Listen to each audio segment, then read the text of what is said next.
আপনি কি জানেন কি খেলে আমাদের শরীরে ৩০০টিরও বেশি রোগ হয় না? কোন শাক খেলে কোনোদিনও রক্তের ঘাটতি হবে না? ঘিয়ের সাথে কি মিশিয়ে লাগালে গাল ফাটা দ্রুত দূর হয়? হঠাৎ প্রেশার বেড়ে গেলে কি করা উচিত? প্রতিদিন লেবু চা খেলে শরীরের কি ক্ষতি হয়? এই রকম আরও অজানা প্রশ্নের উত্তর জানার জন্য ভিডিওটি স্কিপ না করে সম্পূর্ণ দেখুন এবং চ্যানেলে নতুন হলে চ্যানেলটি সাবস্ক্রাইব করে এগিয়ে চলুন।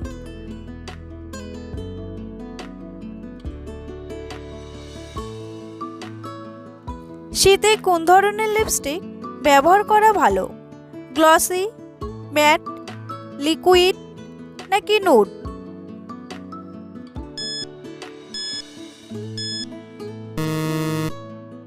সঠিক উত্তরটি হলো গ্লসি।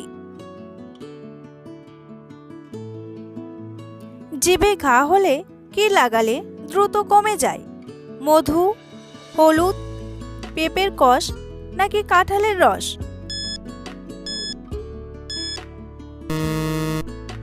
সঠিক উত্তরটি হলো মধু। জিভের ঘা সারাতে খুব ভালো কাজ করে মধু। মধু জিভের ক্ষততে লাগিয়ে রাখুন। মধুর অনেক উপকারিতার মধ্যে একটি হলো এর প্রাকৃতিক ব্যাকটেরিয়া নাশক ক্ষমতা রয়েছে। মধুর মধ্যে যে অ্যান্টিব্যাকটেরিয়াল গুণ থাকে তাতেই ক্ষত সারে।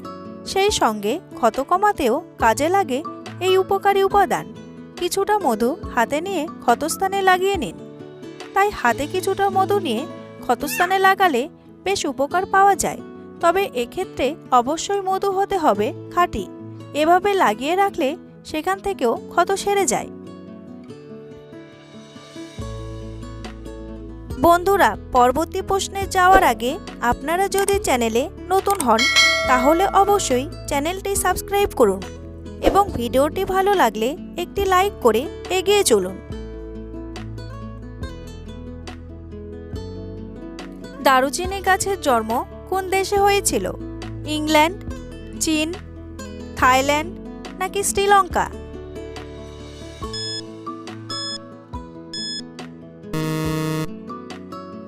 সঠিক উত্তরটি হলো শ্রীলঙ্কা। পৃথিবীতে কোন প্রাণী সবথেকে বেশি পরিশ্রম করে?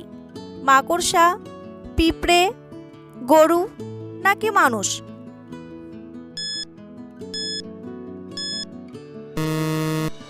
সঠিক উত্তরটি হলো পিঁপড়ে। কোন শাক খেলে কোনোদিনও রক্তের ঘাটতি হবে না? পুঁই শাক, পালং শাক, কলমি শাক নাকি লাল শাক?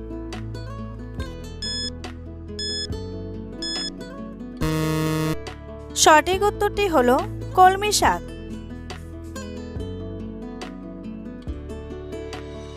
কলমি শাকে রয়েছে প্রচুর পরিমাণে ভিটামিন সি। এটি অ্যান্টিঅক্সিডেন্ট হিসাবে কাজ করে এবং শরীরের বিভিন্ন রোগ প্রতিরোধ করে। এছাড়াও পর্যাপ্ত পরিমাণে আয়রন থাকার কারণে এই শাক অ্যানিমিয়া রোগীদের জন্য দারুণ উপকারী। কলমি শাক বসন্ত রোগের প্রতিষেধক হিসাবে দারুণ কাজ করে। পর্যাপ্ত পরিমাণে লৌহ থাকায় এই শাক রক্তশূন্যতার রোগীদের জন্য দারুণ উপকারী। সারা দেহে প্রয়োজনীয় রক্ত সরবরাহ ঠিক রাখতে এই শাক গুরুত্বপূর্ণ ভূমিকা পালন করে। কলমি শাকে রয়েছে প্রচুর পরিমাণে ক্যালসিয়াম। এটি হাড় ও দাঁত মজবুত করতে দারুণ সাহায্য করে।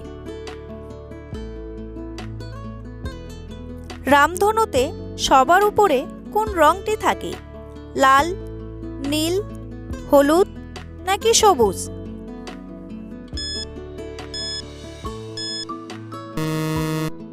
সঠিক উত্তরটি হলো লাল। প্রতিদিন লেবু চা খেলে শরীরের কি ক্ষতি হয়? দাঁতের ক্ষয়, গ্যাসের সমস্যা, জলের ঘাটতি নাকি ডায়াবেটিস?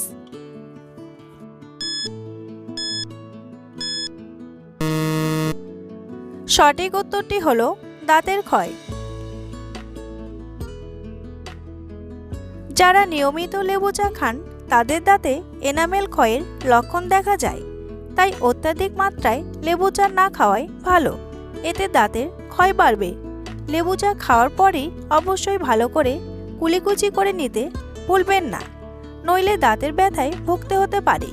আর যদি দাঁতের ক্ষয় এড়াতে চান তাহলে চা পান করার পর জল দিয়ে কুলিকুচি করে নিন। অতিরিক্ত মাত্রায় লেবু চা খেলে গ্যাস, পেট ব্যথা, ডায়রিয়ার সমস্যা দেখা দিতে পারে। আসলে লেবু চা অন্ত্রের পিএইচ স্তরের মাত্রা নষ্ট করে দেয়।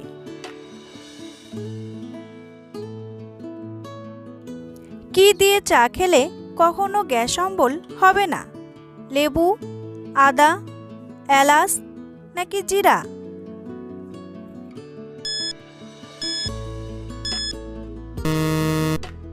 সঠিক উত্তরটি হলো আদা। মহাকাশে ভারতের মোট কয়টি স্যাটেলাইট আছে? 118টি, 128টি, 108টি নাকি 138টি? সঠিক উত্তরটি হলো 118টি। ঘিয়ের সাথে কি মিশিয়ে লাগালে গাল ফাটা দ্রুত দূর হয়? ভ্যাসলিন, মধু, সরষে তেল নাকি মাখন?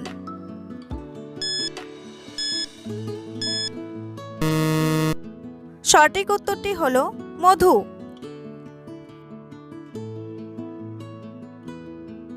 গাল ফেটে গেলে এবং রুক্ষ অনুভব করলে দেশি ঘি লাগিয়ে মাসাজ করুন। এর জন্য দেশি ঘিয়ে 2 ফোঁটা মধু মিশিয়ে মুখে লাগান এবং 1 মিনিট পর্যন্ত মাসাজ করুন। ঘি দিয়ে ত্বক মোলায়েম হবে এবং প্রাকৃতিক উজ্জ্বলতা ফিরে আসবে। 1 টেবিল চামচ ঘি এবং 1 টেবিল চামচ মধু ভালো করে মিশিয়ে মুখে লাগান। 15 থেকে 20 মিনিট রাখার পর ঠান্ডা জলে ধুয়ে ফেলুন। দিনে একবার এই প্যাকটি লাগাতে পারেন। মধুর অ্যান্টিঅক্সিডেন্ট ও অ্যান্টিমাইক্রোবিয়াল বৈশিষ্ট্য ত্বকের বলিরেখা কমাতে দারুণ কাজ করে। পৃথিবীর সব থেকে অলস প্রাণীর নাম কি? স্লথ, শামুক, ভাল্লুক নাকি কাক?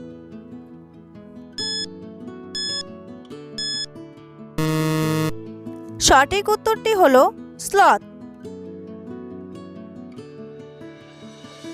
কি খেলে আমাদের শরীরে 300টিরও বেশি রোগ হয় না? গাজর, সজনে, বেগুন নাকি মূলা?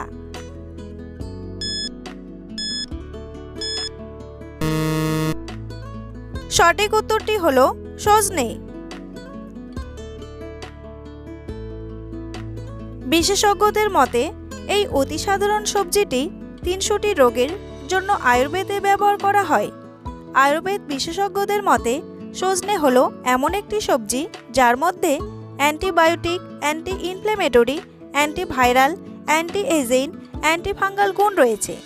এই খাদ্যবস্তুটি বেদনানাশক, ডায়াবেটিস প্রতিরোধক এবং ক্যান্সার বিরোধী হিসাবে কাজ করে। সজনের মধ্যে ভিটামিন এ, বি, সি ভরপুর পরিমাণে রয়েছে। নিয়মিত সজনে খেলে শরীরে ক্যালসিয়াম, পটাশিয়াম, আয়রন, ম্যাগনেসিয়াম, ফসফরাসের চাহিদা পূরণ হতে পারে। গিরগিটির রং পাল্টাতে কতক্ষণ সময় লাগে? 2 মিনিট, 3 মিনিট, 4 মিনিট নাকি 5 মিনিট?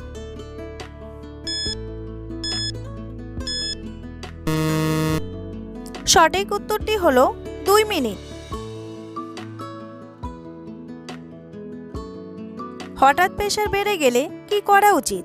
বসে পড়া, দাঁড়িয়ে পড়া, জল খাওয়া নাকি শুয়ে পড়া?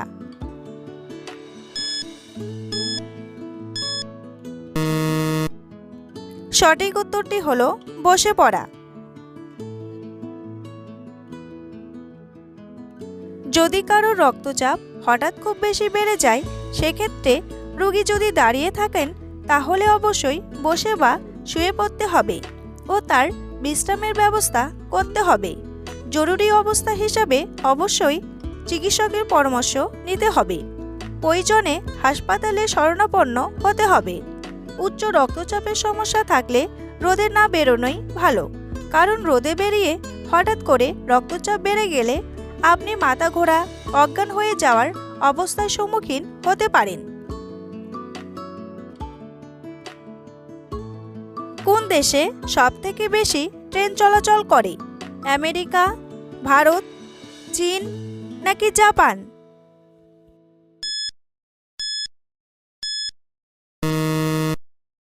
সঠিক উত্তরটি হলো জাপান।